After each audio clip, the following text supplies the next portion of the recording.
Hi, and welcome back to Broadsheet Melbourne Around Town.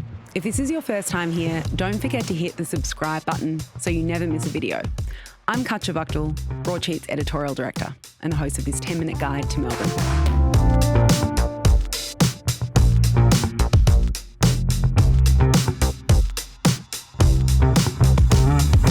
There's a very peachy new venue that's opened in Richmond, which will probably be great news for cake fans.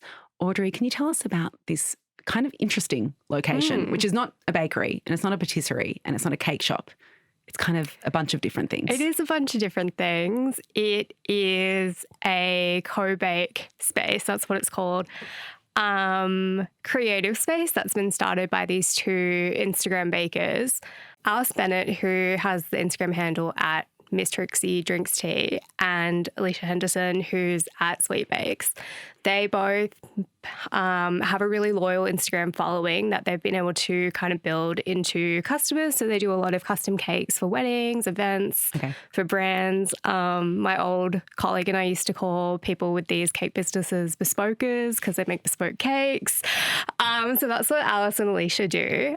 They were both kind of working out of commercial kitchens and I guess ready to kind of take a next step in their careers and really wanted to have some kind of space where they could do pop-ups and events, which they weren't able to do when they were working, quite far from the city centre. What I think appealed to them about the space was that it used to be a commercial bakery. So it already had a lot of the fit out the back and then a small shop front at the front. But I remember Alice saying when we talked for the story that she was really picturing something that was quite hidden. Like she didn't want people to stop by on the street and see what was going on. Well, I feel like the bright, peachy facade, something changed along the way. I know. It's kind of the opposite of that. Like it definitely stands out. There's a big sign kind of lit up that says co-bake space as you walk past. When I went in for the interview, they didn't have any events on, but there were a lot of people kind of peeking in behind the curtains. So. I mean, it does look a bit like an Alice in Wonderland style. Like if Alice in Wonderland had a cake baking space, because it's so whimsical. It is, but I think what is special about the space and what the two of them were really conscious about is that it's not over the top. Like it's definitely very peach, but there aren't any it doesn't have like patterned wallpaper or like flowers and sprinkles everywhere. And I think that was very intentional because they really want other creatives like florists, other bakers who maybe don't have their own space yet, and even brands to be able to come in and really take over the space and not have to do a whole fit out like you would if you were maybe renting a stall at a market. Is there a website now that's connected to the space, or are you kind of ordering via their Instagram account still and they're both using it separately rather than collaborating on cakes together? Right. So you're ordering through both of their websites and they're using the kitchen out the back to kind of make those cakes that are being pre-ordered.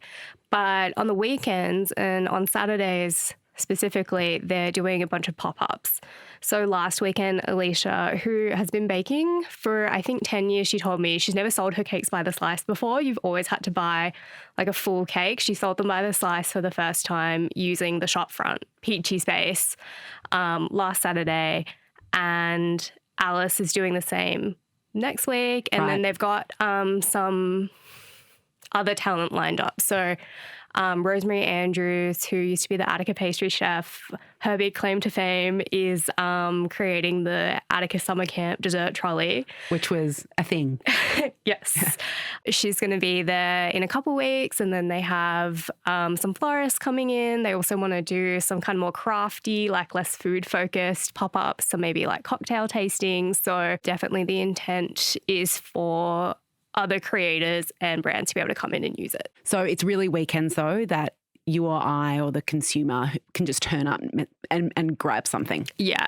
And you have to be fast. I tried to go for Alicia's pop-up. I think it started at 8:30 and I got there at 10 and she was already sold out. So, yeah. So you have to be really fast. You have to be very fast. These cakes are in high demand. Can you describe them for people? I mean, these are not your everyday cakes. They're not. So basically, Alice used to be an event planner.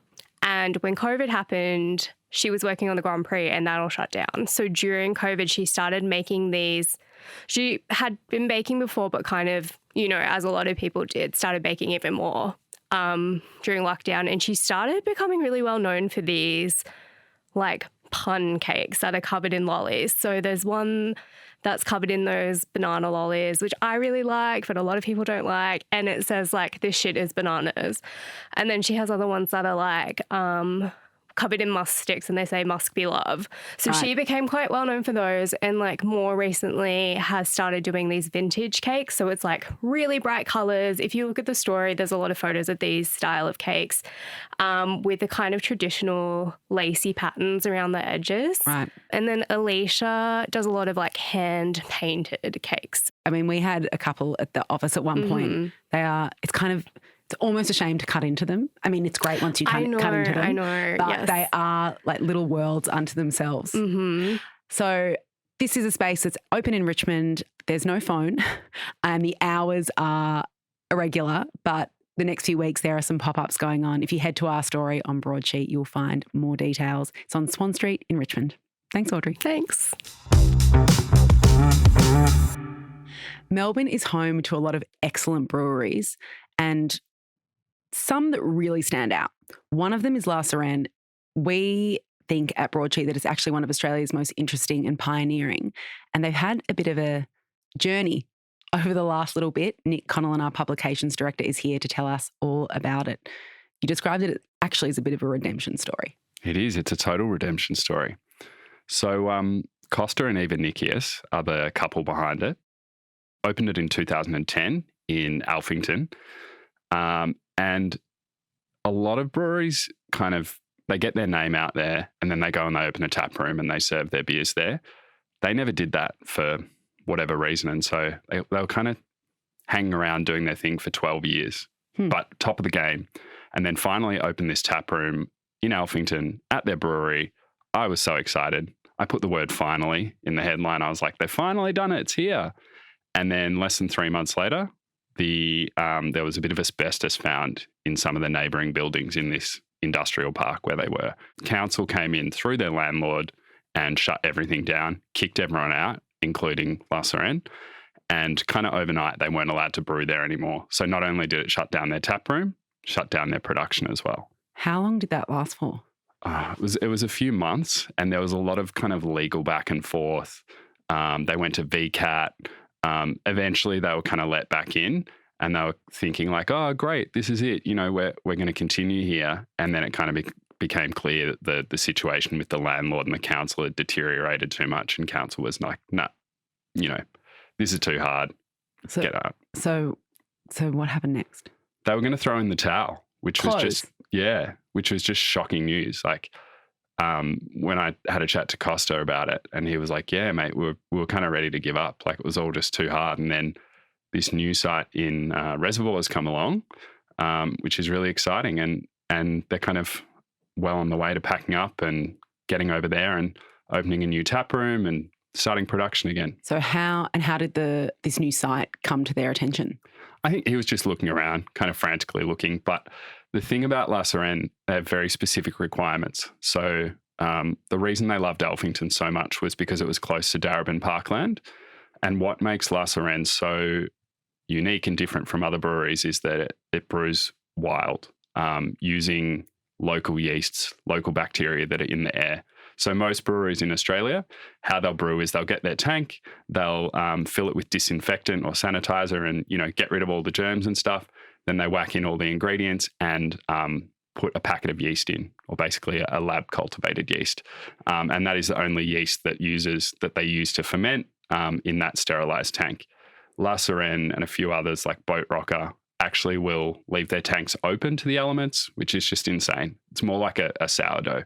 So you get all sorts of yeasts and other stuff coming in, and you kind of just have to trust the process that it won't get infected or go bad. Well, and if it does get infected or go bad, does that mean that? Yeah, I mean, you could end up throwing out a batch, but I think these guys are experienced enough that they know how to manage those sorts of risks and make sure that what they end up with is great. And what you end up with is great. It's these beautiful, really complex ales that in some ways drink more like wine. They have a very kind of acidic undertone and often pretty different flavors to what you might be used to in a beer. So at the new site, they obviously feel comfortable with, I guess, the tanks being open to the elements and whatever might come to fruition through that environment. the new site is a couple of 100 metres from Edwards Lake Reserve, which is a big, I think it's 46 acres. So was that really important to find somewhere that was near some parkland or some open space? It is, yeah. Costa really stressed that to me. He said it's so important for us to have access to nature. And he thinks, interestingly, that the taste of the beers will change gradually over the next few years as this new flora comes in and gets introduced into their barrels, which are already inoculated with the stuff from Alphington. What are the plans for the new site? Is it different from what they had going at Alphington, or is it basically like, let's pick up and move and you can expect the same experience? Well, there's no asbestos in the roof, which is really good news.